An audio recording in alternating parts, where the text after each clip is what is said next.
we doing? Are we putting enough resources into the fundamental science to ultimately get the technology out later? Not that it should be thought of so cause and effect, but obviously you're saying we need to take this fundamental research endeavor seriously. Are we? I mean, it's certainly true that we're financing science, but I think we really have seen a trend towards trying to be more applied.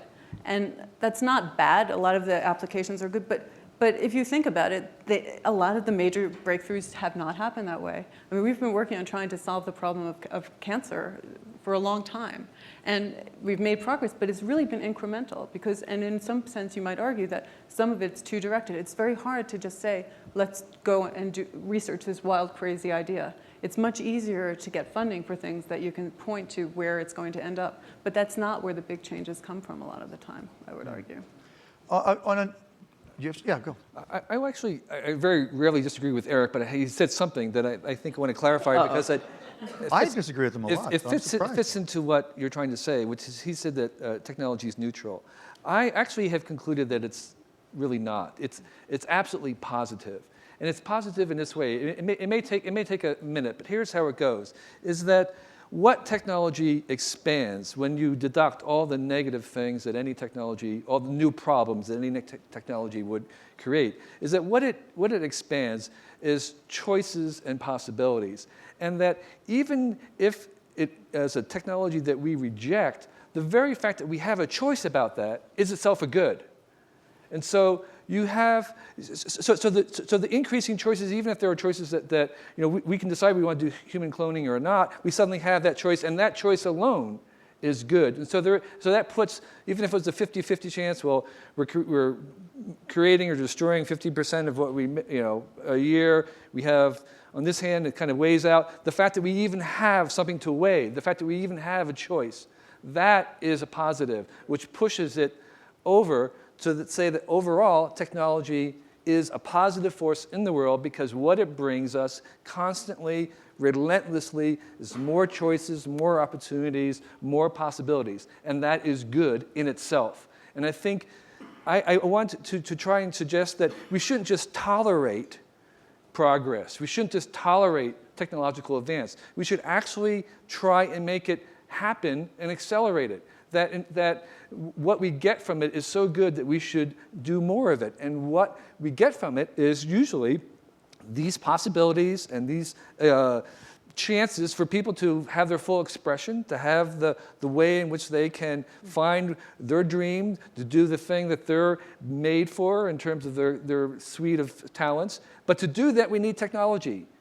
Well, what kind of grade would you give the world on how they're doing on that right now? I think we get 51%. I think that all we need is 1% better than 50, 1% better positive than negative to win. I mean, and are you comfortable we're at that place now? Yeah. I mean, 50% of the world could be crap. 49%, let's say. Can I respond to that a little bit? Yeah. Because it's interesting, because I mean, we've really discussed technology, but we haven't discussed economics, really. And I think part of the answer to this question lies in sort of the economic models, which are, they're not really based on the pace of change that happens with technology. And so I think we think very much in terms of short-term policies, but here the impact can be so giant, and we don't necessarily take risks into account when we anticipate what's going to happen. So we end up with these disasters today that could have been anticipated and could have been prevented if we had thought about the pace of change and built that into the economic model, like what the net cost of things would be. At the corporate level, do you think of it that way, Debbie, at all? Like that maybe you're building in more risk management mechanisms by becoming more techonomic?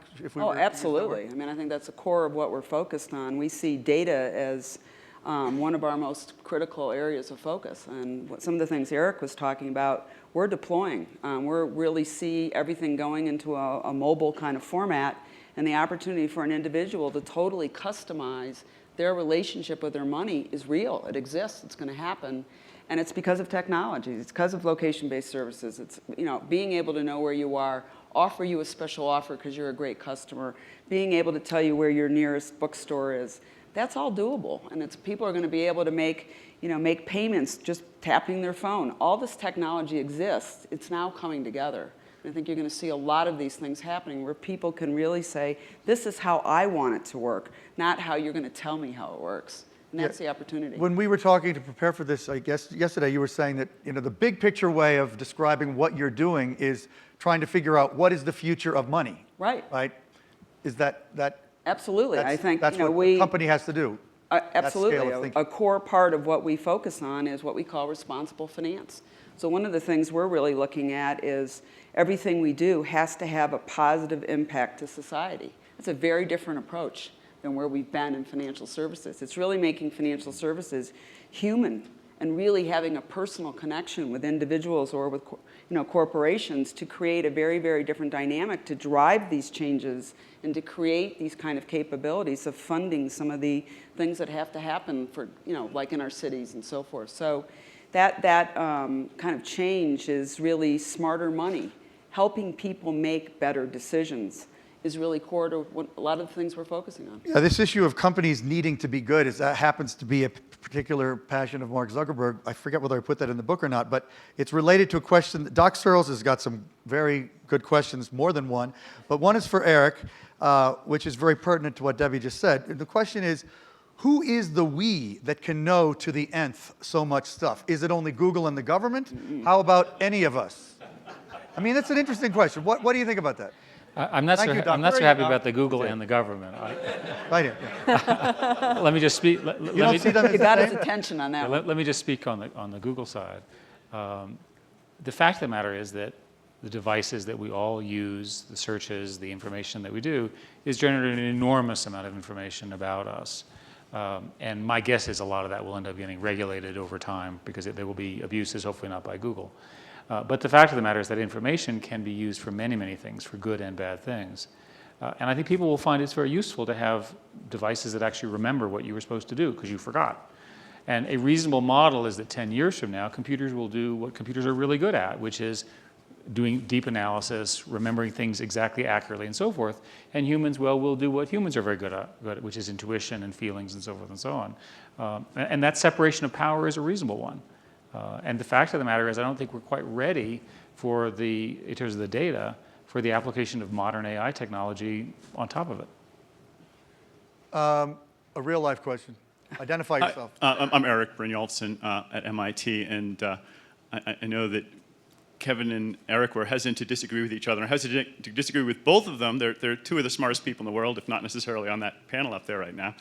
But when you say that technology is obviously neutral or that it's positive, I mean, it seems that there are a lot of counterexamples that there are technologies that are overwhelmingly, recently the sequence for the 1918 flu virus was published. It's hard for me to see how that's a net positive. There are lots of destructive technologies that are available. Or when we look at developing of new types of digital money, some of them could trace people. Or some would have complete anonymity. It's not obvious to me which one of those is even better or worse, but I doubt that they're both exactly equally good for society. So that I don't think it's you can just abdicate the idea that we don't have to worry about what technologies do. It seems that you do have to think about whether they're going to be used for good. In the laundry list of possible bad things, I want to add one from Les Brun. Can I actually respond? Yeah, this will good. You can respond. Yeah, but this one also you can respond to. Do we run the risk of losing our individual identities in the face of the speed and rate of interconnectivity? So when I said technology was neutral, I was referring to the device, not the point that Kevin made overwhelmingly, which I actually agree with. So you find that the two of us actually agree with. And the fact of the matter, well, I actually agree with you for the following examples. I can think of hundreds of pathological examples of the application of technology, of which you just cited a couple, which, if misused, could actually bring down the fall of all human beings relatively quickly. And we all understand that. And furthermore, there are, in fact, evil people in the world, and I know it's a shock. Right? So the fact of the matter is there are evil people, and they do actually have access to this, and society as a whole is going to have to figure out a way to prevent them from getting access to it, or at least using it. It'll have to be criminalized, it'll have to be killed, shot, whatever, to do this, because you can't kill all the people at once, right? So there's a question in our industry as to our own sort of moral liability for this sort of stuff. And I worry about this a lot. And the fact of the matter is that crimes are committed using cell phones. Crimes are committed using money, and the people who invented money, credit cards, and so forth and so on. So how do you define the line? And I think these are broader societal questions. So when I talk about technology, my overwhelming view is that on balance, technology is positive, and that the principles that we all take advantage of, which are openness and transparency, make sense. I would make a stronger point that the only way to manage this set of issues that we're facing is going to be by much greater transparency and no anonymity. Right. And the reason is that in a world of asymmetric threats, true anonymity is too dangerous. You'll have to have at least some ability. If you look at banking, for example, there's this know your customer law, and you're actually required to go and prove that you are a human being. One of the errors that, which is, I guess, easy if you show up as a human, one of the errors that the internet made a long time ago is that there was not an accurate and non-revocable identity management service. And the best example of an identity management service today that's reasonably reliable is Facebook, right? But you need a more generalized service or set of services, and people can actually say, I really am a human, and I really can be held account for whatever evil thing I'm about to do. Do you think Facebook can be extensible to do even more based on that identity matrix? Well, you of course, are much more of an expert on Facebook. No, I'm not, than I. not than you. But I'm sure it can, but I think it's reasonable to say that you need a name service for humans. Right. And that name service, it's just the information is too powerful, and it can be misused. And the governments are going to require it in some form. They just are going to. It's not going to be okay to have random terrorists doing random terrible things under the cover of absolute anonymity. By the way, this was never true. 200 years ago in a small town, you could not sneak around and people didn't know who you were. Oh, this is one of my favorite points. Facebook recreates the small town in an era of urbanization, in a way, the visibility of the small town. So that's the negative. There's actually another positive reason, which is that what we all want from technology is basically absolute customization, absolute personalization. We want other people and technology to treat us as individuals. Well, the only way you have absolute personalization is with absolute transparency. Yeah. So you can't have both. You can't have people treating me as an individual without knowing me as an individual. So I think you have to have, personalization comes along with transparency. And then, agree. can I just add one more thing? Lisa, I think, said it right, which is that the fundamental modeling that everybody's doing in the technology industry does not anticipate what's really going on. The physicists have always understood this because they can actually do dynamic equations in their heads, and they understand these things as flows. So the one way to think about technology and what we're all talking about is you take the combination of power laws, right, plus optionality around choices and absolute scale, and then you get the chaotic nature of what we're all doing. And you can translate that in a mathematical way much better than I can. Back there, identify yourself, please.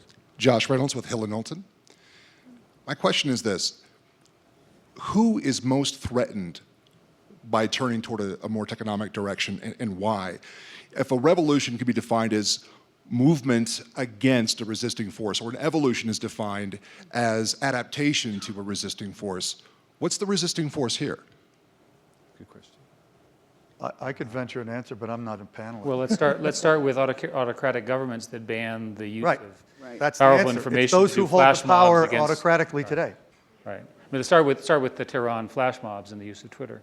There are plenty of examples where self-organizing systems could lead to a social movement, and tanks trump the mobile phone every time. For that matter, it also is companies that are run, in a autocratic fashion. The same in a company and a country is equally true. But in fairness, there probably are also individuals who value privacy, and there's scientists and writers who have worked at a very different pace for years. And I don't know that it's not attacking them, but I think it's valuing less what they're contributing. And so it's not only bad people that would be pushing back. There's probably some good people that also are pushing back. Do you think that, Kevin? Well, I think in general, to my observation, that on average, that there's very little resistance to it. If you look at worldwide, what's happening worldwide is people are stampeding by the billions towards more technology. They're grabbing cell phones as fast as you can manufacture That was them. what the World Economic Forum session was just about. It's to measure it. It's happening so fast. It's happening so fast. So that while there may be pockets of people who would see themselves as loser, I think on average, most people in the world see themselves gaining by increasing the choices that technology gives them. And so they're running to it as fast as they can. So to Well, follow